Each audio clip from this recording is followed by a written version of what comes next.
በጣም የሚገርመኝ መጽሐፍ ቅዱስ ክፍል አለ።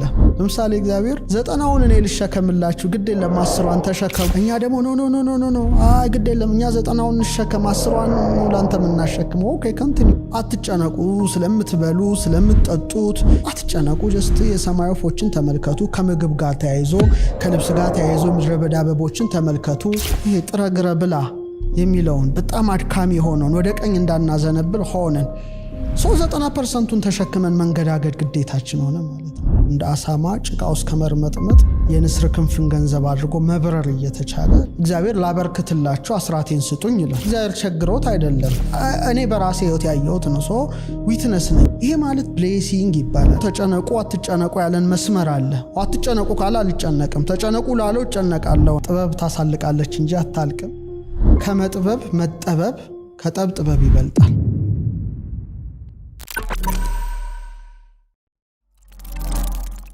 ጊዜ አንጻራዊ ነው። በጣም ለየት ያለ ነገር አመለካከት አለኝ ስለ ጊዜ። የሌላውን አላቅም፣ ስለ ራሴ ጉዳይ ነው ማወራው። አንዳንድ ሰው ጥቂት ዓመት ኑሮ ብዙ ልምዶች ይኖሩታል። አንዳንዱ ረጅም ዓመት ኑሮ ጥቂት ልምዶች ይኖሩታል። ለምሳሌ የ3 ዓመት ሕፃን ቅዱስ ቂርቆስ ታወቃል። ቅዱስ ቂርቆስ ትልቅ ገል ተጽፎለታልና የኖረው ዓመት 3 ዓመት ነው። እንዴት ሊሆን ቻለት ያለሽ? አንዳንድ ሰው ደግሞ 90 ዓመት ኑሮ የህይወት ታሪኩን ሲሞት ለመጻፍ 1 ገጽ በግድ ምን ብለሽ ትጽፊለታለሽ? አቶ ገሌ በዚህ ዓመተ ምህረት እዚህ አካባቢ ተወለዱ፣ አደጉ፣ እድሜያቸው ለትምህርት ሲደርስ ተማሩ፣ አገቡ፣ ወለዱ፣ ሞቱ። ምንድን ነው ታዲያ? 1 ገጽ አይሞላም ህይወታችን ማለት ነው? እንዴት ሊሆን ይችላል? የተገቢ ነው ብዬ አላምንም። ሰዎች ለ1 ገጽ ኑሮ ምድር ላይ ለምን ይመጣሉ? አንበሳው ከዚህ በተሻለ ቢጻፍለት ታሪክ አድኖ ነበረ፣ አንድ ጫካ አቋርጦ ነበረ። የአንበሳ እንኳን ታሪክ ከጻፈ ሰው እንዴት 1 ገጽ ማትሞላ ህይወት ሊኖር ይችላል? ስለዚህ ምድር ላይ የኖረበትን ዓላማ አልተረዳም ማለት። ለምሳሌ ትልቅ ቫልዩ የምንሰጠው ገንዘብ ነው፣ ግንዛቤን ሳይሆን ገንዘብ ነው። በምድር ላይ እንዳለ ሰው ሁሉ ነጭ ላቡን ያለበስኪ የሚኖረው ገንዘብ ነው። ኦኬ ጥሩ ነው፣ ሰው ገንዘብ ያገኝ ማለት አይደለም። ግን ገንዘብን በህልምሽ ታስቢዋለሽ? አታቂው። ይኑርሽ አይኑርሽ አታቂው። የቀን መገልገያ ነው፣ የሌሊት አይደለም ነው። ኦኬ ስለዚህ ሰው 70 ምናምን ዓመት ቢኖር 8 ሰዓቱን በእንቅልፍ በቀን ያሳልፋል። አጠቃላይ ኦልሞስት 30 ምናምን ዓመት ይተኛል። 40 ምናምን ዓመት ነው ምድር ላይ የሚኖረው ነቅቶ ማለት ነው። ሰው እድሜ ዘመኑን ገንዘብ ለማግኘት ከኖረና አካውንት ውስጥ 5 ሚሊዮን ብር ይኖር በትንሹ ወይም 10 አጆን ነው እንዳያመጣጡ ያ ሰው ከዚህ ዓለም ይለያል ነው። ሲለይ የለፋበት ነው መነገር ያለበት አይደል? ለምን ህይወት ታሪኩ ላይ 10 ሚሊዮን ብር ባንክ ውስጥ አስቀምጦ ሞታ ይባላል? ምን ያህል እዛ ላይ ሲቆም ቆመ ነው ህይወት ታሪካችን ውስጥ እንኳን ሊገባ አይችልም። ሰው ለዚህ ብቻ አልነበረም መፈጠሩ ነው። ዛሱ አይኔ ሁልጊዜ የዓለሙ ሳይንስ ተምረነዋል፣ ግን ችግሩ ግራ ብሬናችን ነው አክቲቬት የሚያደርገው። የተፈጠርንበትን ዓላማ ስለሚያስረሳን ለቁስ ነው የተወለድነው፣ ለቁስ ነው የምንኖረው፣ ለቁስ ነው የምንሞተው። ስፒሪቹዋል ዓለም አክሰስ ስለማናደርግ ታሪክ የለንም። ከእድሜ ይልቅ የህይወት ኤክስፒሪየንስ ብዙ ነው አልኩኝ። ራሴን ወከየ ነው የምናገር። ይሄ ዳሴን ከንቱ ምናምን አይደለም። ለምሳሌ 16 በላይ ሀገሮች አይቻለው፣ 29 መጽሐፍ ጽፌያለሁ። በረሃ ውስጥ፣ በመርከብ ውስጥ፣ በአየር ላይ ብዙ ነገሮች ላወራልሽ እችላለሁ። የህይወት ታሪክ አውራ ብባል ከኖርኩበት እድሜ የሆነ ነገር ፈጥኗል። ኦኬ እዚህ ላይ ቆም ብዬ አስባለሁ ነው። ለምን ይሄ ሆነ ብዬ ሳስብ ጊዜ አንጻራዊ ነው የሚለው መልስ እኔ ላይ ይመጣል። ለምሳሌ ገንዘብ ይበረክታል። እንዴት ይበረክታል? አስራት፣ ሰዎች አስራት ይሰጣሉ ነው። እግዚአብሔር ላበርክትላችሁ አስራቴን ስጡኝ ይላል አይደል? እግዚአብሔር ቸግሮት አይደለም or something አይደለም። ስትሰጪ ይትረፈረፋል ነው። አታቂውም ሲትረፈረፍ ድንገት ይመጣል። ለምሳሌ እኩል ደሞዝ እኔም አንቺም እናገኛለን፣ or እኔና አንቺና ሌላ ያንቺ ተርፎሽ ይዛኛው ደግሞ ወዲያው ቡን ይላል። ምንድነው ቡን ያደረገው? አንዳንዱ ደግሞ ሰጥቶት አያልቅም። ይሄ ማለት ብሌሲንግ ይባላል፣ በረከት። በጣም ሰዎች ገንዘባቸው እንዲባረክ ብቻ ነው የሚመኙት። ጊዜም ባርከው አልፋ እግዚአብሔር ሆይ ጊዜም ባርከው ካልሹ በጣም በጥቂት ጊዜ እጅግ ብዙ ስራ ሊያሰራሽ ይችላል። በቃ እኔ በራሴ ህይወት ያየሁት ነው። ሶ ዊትነስ ነኝ፣ አንድ ምስክር ነኝ። ለምሳሌ በጣም የሚገርመኝ መጽሐፍ ቅዱስ ክፍል አለ። ሐዋርያት ክርስቶስ ሳይጠራቸው በፊት የተለያየ ሙያ ያላቸው ናቸው። ለምሳሌ ታክስ የሚሰበስባል ማቴዎስ፣ እነ ጴጥሮስ እና ዮሐንስ አሳ አጥማጅ ናቸው። ሌላም እነ ቶማስ የግንብ ስራ ወዘተርፈ፣ ሉቃስን ብትዩ ሐኪም ነው። የተለያየ ሙያ ናቸው ነው። ሰው ይጠራቸዋል። ሲጠራቸው ህይወት ተለወጠ። ያቺ ሞመንት የህይወት ቁልፍ ትለወጣለች። ምንድነው የሆኑት? ሱፐርናቹራል ነገርን ኤክስፒሪየንስ ማድረግ ጀመሩ። ምሳሌ እንዳይረባቸው ህብስት በርክቶ ይበላሉ። በቃ ቀረለ ማለት ልፋት ቀረለ ነው። በጣም ትልቅ ጉዳይ ነው ማወራው። አሁን እንደውም እስካሁን ካለው ለኔ ትልቅ ጉዳይ ነው ይሄ ብናገረው። ውሃ ወይን ይሆናል። ባህር ላይ እንምጣ ሲሉት እነ ጴጥሮስ ነው ይላቸዋል። ነፋስ ሲገሰጽ ያሉ ሙሴ ብርሃን ሲበራ በጣም ስፍር ቁጥር የሌለው ደግሞ አጾሙም ወይ ሲሏቸው ሙሽራው ያለ ሚዜዎቹ አይጾም ይላቸው እና የነበሩበት ህይወት በጣም በቃ አይተውት ማያውቁት ነው።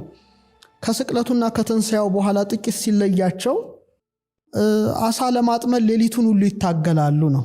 የትግል ህይወት ነውና ዓለም ለኔ እንደዛ ሌሊት ሆኖ የሚታየኝ ዳይሜንሽን አለ። ትግል አሳ ግን የለም። መታገል አሳው ግን አይገባ። በኋላ ንጋት ላይ ወደ ውሃው ዳርቻ ጌታ ይገለጻል። ንጋት ራሱን ችሎ ትርጉም አለው እና መረቡን በቀኝ በኩል ጣሉ ይላቸዋል። እና በቀኝ በኩል ሲጥሉት 153 ትልልቅ አሳዎች ተያዙ። የቀኝ መንገድ በጣም ቀላል አይደለም። ግራ ሌላ ነው፣ ሌፍት ልፋት ነው፣ ቀኝ ራይት ነው። አሳውን ደግሞ ጠብሰን እንበላለን እናዘጋጃለን እንዳይሉ ሌላ የተጠበሰ አሳ ማን እንዳዘጋጀው የማይታወቅ ህብስት አለ እና ተለወጠ ነው። ኦኬ ያ ከሆነ ሰዎች ስጋዊ ማንነታቸውና መንፈሳዊ ማንነታቸው ማዋሃድ ከቻሉ በዚህ ልዕልና ደረጃ አሉ። አሁን ግን እየተከተልን ያለነው የግራውን መንገድ ነው። ለምሳሌ እግዚአብሔር 90ውን እኔ ልሸከምላችሁ ግድ የለም 10ዋን ተሸከሙ አይነት ነው። እኛ ደግሞ ኖ ግድ የለም እኛ 90ውን እንሸከም 10ዋን ነው ላንተ የምናሸክመው። ኦኬ ኮንቲኒው። አጠቃላይ ቅዱሳት መጻሕፍትን ትምህርት ስትመለከቺ በዚህ ዓለም ስላለው ጉዳይ እንድንጨነቅ አልተፈቀደልን። አትጨነቁ ነው በጣም ትልቁ ሜሴጅ። አትጨነቁ፣ ስለምትበሉ፣ ስለምትጠጡት፣ ስለምትለብሱት አትጨነቁ። ጀስት የሰማይ ወፎችን ተመልከቱ። ከምግብ ጋር ተያይዞ ከልብስ ጋር ተያይዞ ምድረ በዳ አበቦችን ተመልከቱ። ሰሎሞን እንኳን ከነሱ እንዳንዱ አልለበሰም። እናንተችን መንግስቷና ጽድቋን ፈልጉ፣ እኔችን ቀድጃታለሁ፣ በዚህ ምንም የምታጡት ጉዳይ የለም ባካችሁ አይነት ነው። ትኩረት ማድረግ ያለብኝ ወደ አዘዘኝ ይመስላል። መንግስቱ ምንድነው? ጽድቅ ምንድነው? ሌላ ጉዳይ ነው። ኦኬ አሁን ግን ዓለም እንዲገለበጠችብን ያን ጉዳይ ያን ሪያሊቲ ነው። አይሽ መነሳንሱን ወደ ግራ እንደምናዞረው ይሄ ጥረ ግረ ብላ የሚለውን በጣም አድካሚ ሆነን ወደ ቀኝ እንዳናዘነብል ሆነን 90% ተሸክመን መንገዳገድ ግዴታችን ሆነ ማለት ነው።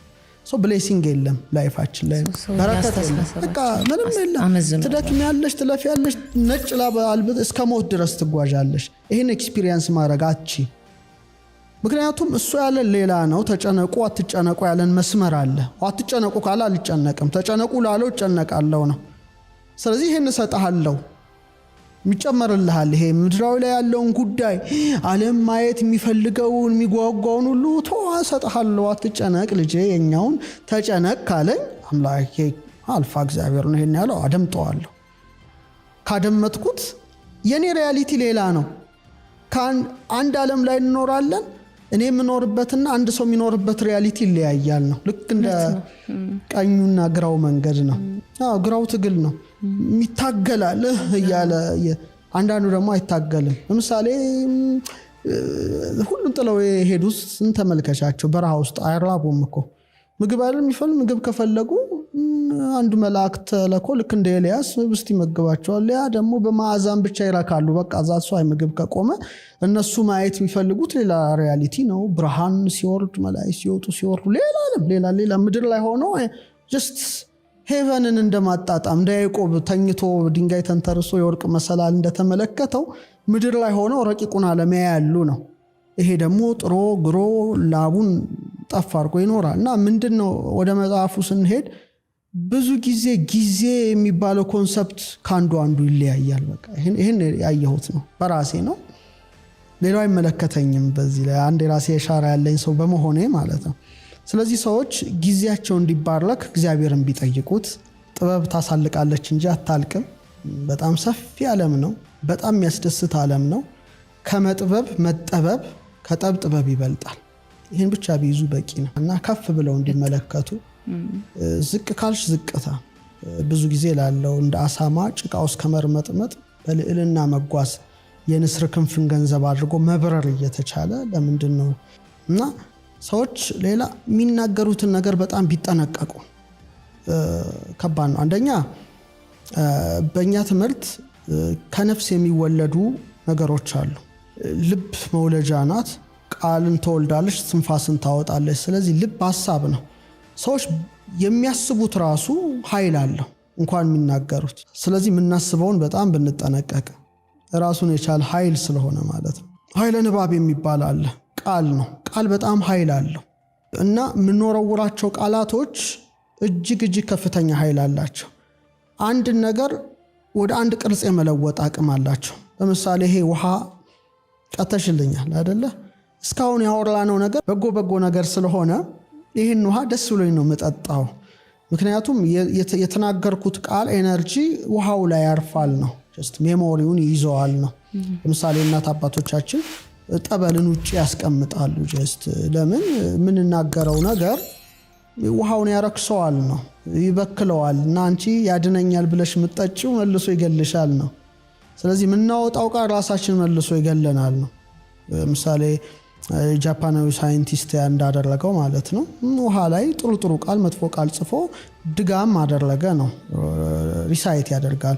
I love you I hate you ፖዚቲቭ ወርድስ ኔጌቲቭ ወርድስ። ከዛ ጥሩ ቅርጽ የሰራው መልካም ቃል የተነገረበት ውሃ ነው። ክፉ ቃል የተነገረበት ውሃ በጣም በ24 ሰዓት ውስጥ ነው የተፈረከሰው። ስለዚህ የሚፈረክሱንን ቃላት ብንጠነቀቅ ጥሩ ነው።